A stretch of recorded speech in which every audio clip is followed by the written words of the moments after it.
ফরাক্কায় কংগ্রেসের বড় ভাঙন, অভিষেক বন্দ্যোপাধ্যায়ের হাত ধরে তৃণমূলে আসিফ ইকবাল।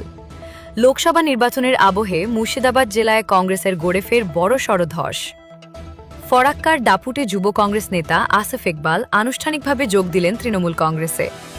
বুধবার কলকাতার ক্যামাক স্ট্রিটে তৃণমূলের সর্বভারতীয় সাধারণ সম্পাদক অভিষেক বন্দ্যোপাধ্যায়ের হাত থেকে দলীয় পতাকা তুলে নেন তিনি। ফরাক্কার রাজনৈতিক মহলে আসিফ ইকবাল অত্যন্ত পরিচিত মুখ। তার এই দলবদল স্থানীয় কংগ্রেস সংগঠনের জন্য বড় ধাক্কা বলে মনে করা হচ্ছে। অভিষেকের বার্তা আসিফকে দলে স্বাগত জানিয়ে অভিষেক বন্দ্যোপাধ্যায় জানান, উন্নয়নের কর্মযজ্ঞে সামিল হতেই তরুণ প্রজন্মের এই যোগদান। মুর্শিদাবাদে নিজেদের আধিপত্য আরও মজবুত করতে তৃণমূল যে মরিয়া, এই যোগদান তারই প্রমাণ।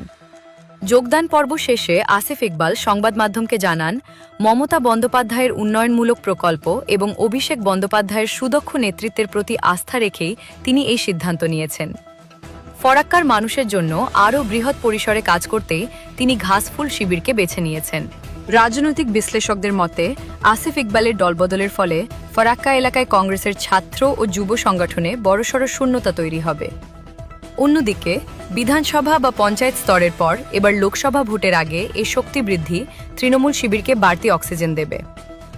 আসিফ ইকবালের মতো লড়াকু যুবনেতা দলে আসায় ফরাক্কায় তৃণমূল কংগ্রেসের হাত আরও শক্ত হল। আমরা সবাই মিলে আগামী দিনে মানুষের জন্য কাজ করব।